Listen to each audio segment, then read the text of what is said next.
Good morning students, have a nice day. Okay, अभी हम क्या करेंगे, जो नेक्स्ट वाला पार्ट है ना वो देखेंगे। स्टूडेंट्स ये वाला पॉइंट चालू था हमारा। Okay, this is the distance time graph. Okay, distance time graph. General choice of scale is not as simple as the in the example given figure 13.12 and 13.3. We may have to choose two different scales to represent the desired quantities of the x-axis and the y-axis. Let us try to understand the process with an example. Let us again consider the motion of a bus that took Paheli and his friend to the picnic. देखो, ये पहली और उसके friend जो बस के अंदर से जा रहे हैं, ये उसके अकॉर्डिंग बस का जो ये जो ग्राफ है बनाया गया है। The total distance covered by the bus is 80 kilometre. जो टोटल डिस्टेंस बस ने ट्रैवल किया वो कितना है, वो 18 kilometre students. Okay, if we decided to choose a scale of 1 kilometre is equal to 1 centimetre, we shall have to draw an axis of the length 80 centimetre.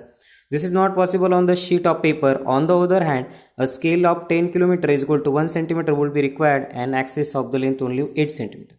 This scale is quite convenient. However, the graph may cover only a small part of the graph paper. Some of the points to be kept in the mind while choosing the most suitable scale for drawing the graph. देखो, यहाँ पे आपको क्या करना है, ये ऐसा graph बनाने का है। ये वाई एक्सिस है, ये एक्स एक्सिस। आपको क्या करना है, यहाँ पे 1 सेंटीमीटर पे, यानी 0 से 1 सेंटीमीटर के बाद 10 से 1 सेंटीमीटर के बाद 20 से 1 सेंटीमीटर के बाद 30, और ये जो पॉइंट है ना, ये आपको क्या करना है, ये 2 सेंटीमीटर के बाद। ठीक है, यहाँ पे 8 है ना, तो 2 सेंटीमीटर के बाद 830, यहाँ से 2 सेंटीमीटर के बाद 9, यहाँ से 2 सेंटीमीटर के बाद 930। इस तरह से आपको ये ग्राफ बनाना है। ठीक है, and this is the distance time graph. And time लिखना है AM, सुबह का। ओके, और ये भी आपको लिखना है। आपको ग्राफ बनाना आता है स्टूडेंट, ये कोई न्यू बात नहीं है। ठीक है, मैथ में कितने तो भी बार हुए। यहाँ पे ऐसा डिस्टेंस है, क्या दिया गया है कि 5 किलोमीटर इक्वल टू 1 सेंटीमीटर। देखो, यहाँ पे 1 centimetre is equal to 10 kilometre है, लेकिन यहाँ पे जो ये जो ग्राफ बताया गया है ना, 1 centimetre 5 kilometre is equal to 1 centimetre, I think ये कोई दूसरा ग्राफ होगा। ओके, ये वो ग्राफ नहीं है। ठीक है, can you now draw the distance time graph for the motions of the bus? Is the graph drawn by you similar to that shown in the figure? Distance time graph provide a variety of information about the motions. ठीक है, ये जो distance time graph है, ये बहुत सारी information हमको provide करते हैं मोशंस के बारे में। Okay, one may students, suppose that you are given a graph paper of size 25, one of the scale which is meets the above conditions can accommodate the date and table. Distance is equal to, can you now draw the distance time graph for the motions of the bus? Is the graph drawn by the similar to that of 13.13? हाँ, ये जो distance time graph है ना, आप एक काम करो students, आप क्या करो, यहाँ पे 1 centimetre is equal to 10 kilometre है। देखो, 1 centimetre is equal to 10 kilometre.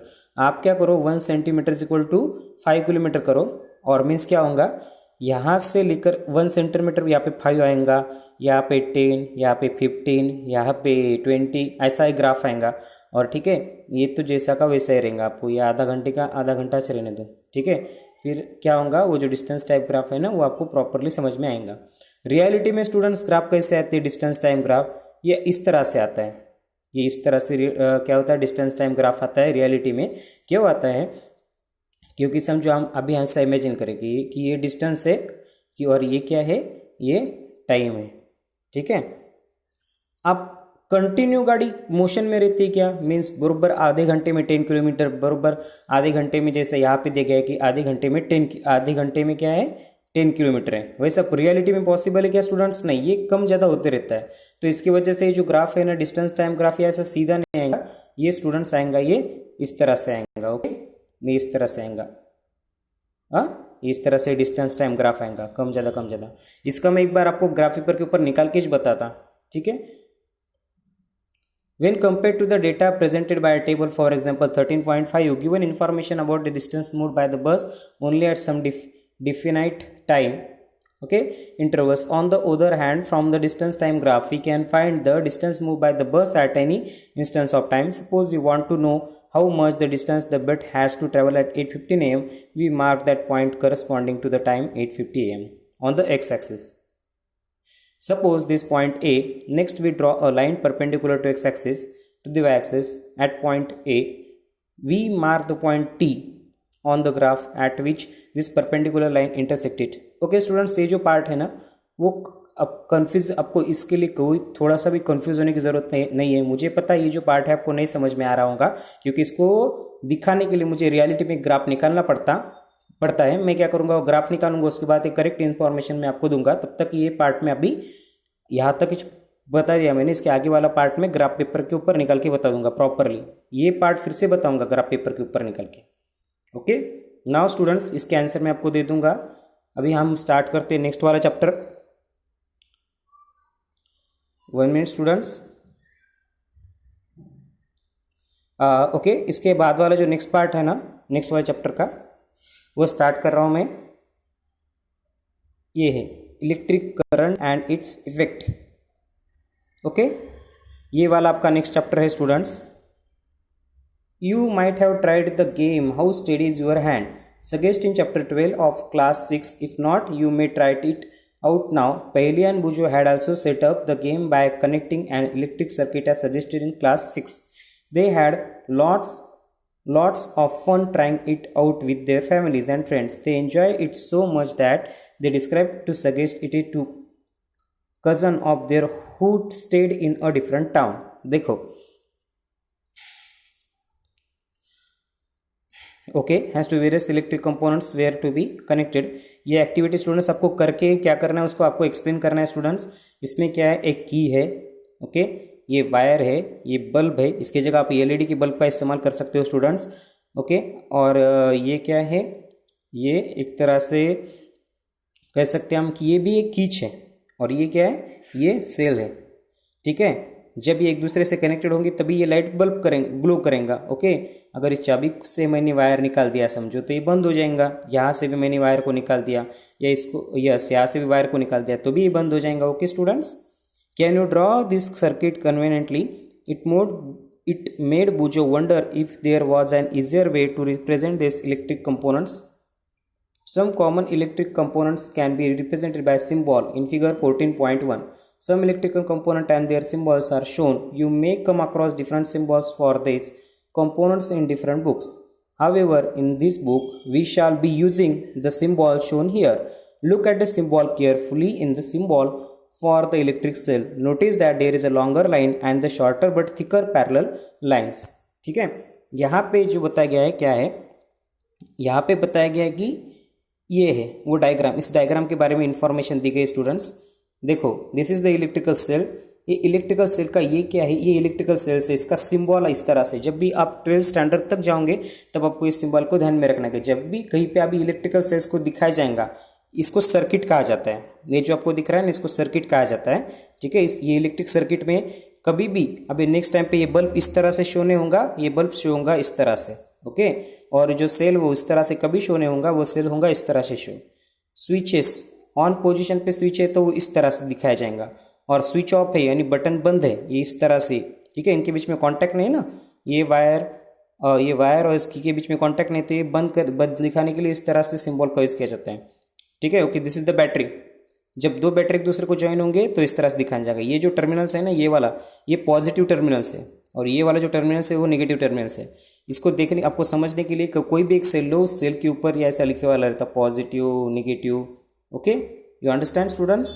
और बैटरी बनाने के लिए बैटरी के नेगेटिव टर्मिनल को दूसरा वाला पॉजिटिव टर्मिनल्स अटैच करना पड़ता।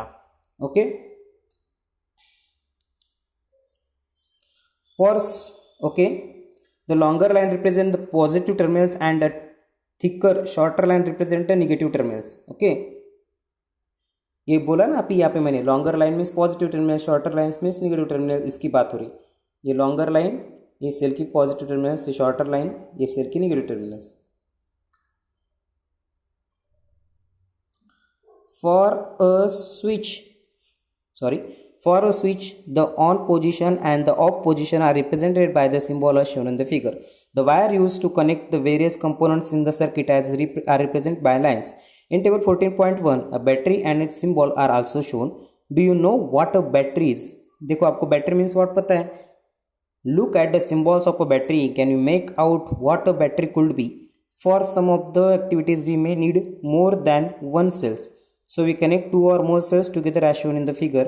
जो वन और मोर सेल्स को हम इस तरह से वो कनेक्ट करेंगे, फिगर में दिखाया गया है उस तरह से, ये इस तरह से वन और मोर सेल्स को इस तरह से कनेक्ट किया जाता है।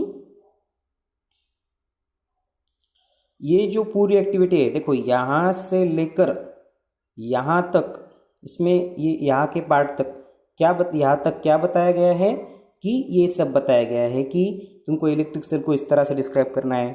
ओके, ये इलेक्ट्रिक बल्ब होता है, इसको इस तरह से दिखाया जाता है। जब इलेक्ट्रिक बल्ब आपको कहीं पे सर्किट में, इलेक्ट्रिकल सर्किट किसे कहते हैं, इसको इलेक्ट्रिकल सर्किट कहते हैं। इस इलेक्ट्रिकल सर्किट में अगर आपको बल्ब को दिखाना है तो आपको इसी सिंबल को यूज़ करना पड़ेगा नेक्स्ट टाइम से। स्विच ऑन है यानी बटन चालू है तो इस तरह से, ठीक है, एक बार बोल दिया मैंने ये। अब ये वायर्स है, वायर्स कभी भी जब आप रिप्रेजेंट करोगे सर्किट में तो आपको इस स्ट्रेट लाइन से वायर को क्या करना है, रिप्रेजेंट करना है, नहीं दिखाना है। Okay students, one cell connected to the negative terminals of the next cells, ये बोल दिया मैंने। अभी यहाँ से मैं स्टार्ट करूंगा students. Okay, figure 14.2, sometimes the cells are placed side by side, then how are the terminals of the cell connected. कभी कभी क्या होता है, जो सेल्स है वो साइड बाय साइड प्लेस किया जाता है तो उनके टर्मिनल्स को किस तरह से कनेक्ट किया जाता है। ये सेल्स है यहाँ पे, ये साइड बाय साइड रखे यानी एक दूसरे के साइड में, तो उनको कनेक्ट किस तरह से किया जाता है, इस तरह से। पॉजिटिव टर्मिनल्स को नेगेटिव टर्मिनल ज्वाइन करना, फिर पॉजिटिव को ये नेगेटिव टर्मिनल्स को ज्वाइन करना, ठीक है। Connection of two cells together to make a battery, से फिर क्या बोलता है, बैटरी मीन्स व्हाट, एक से ज़्यादा सेल जिस जगह पे कनेक्ट होते हैं उसको बैटरी कहा जाता है, ठीक है। यू अंडरस्टैंड स्टूडेंट्स, कुछ भी हो पॉजिटिव को नेगेटिव टर्मिनल से हटा होना चाहिए, ठीक है। देखो यहाँ पे पॉजिटिव को नेगेटिव टर्मिनल से हटा रही है, पॉजिटिव का भी नेगेटिव को जोड़ना पड़ेगा, ठीक है। नेगेटिव का फिर से पॉजिटिव को, यहाँ पे दो बैटरी है, आप कंफ्यूज ना हो इसलिए क्लियरली बता दे रहे हैं, यहाँ पे दो बैटरी है। ये पॉजिटिव को नेगेटिव से जोड़ा है, ये पॉजिटिव इसका बाहर निकला और ये नेगेटिव ऐसा बाहर निकला। अब यहाँ से एक ऐसी लाइन बनाओ और इसको जोड़ो। उसके बाद ये देखो मेरी उंगली जिस तरह से घूम रही है ना, यहाँ से एक आप बल्ब ऐसा लो यहाँ पे, ठीक है, उस बल्ब को यहाँ से यहाँ तक इस पार्ट को कनेक्ट करो, फिर क्या होगा, लाइट लग जाएगा। ओके,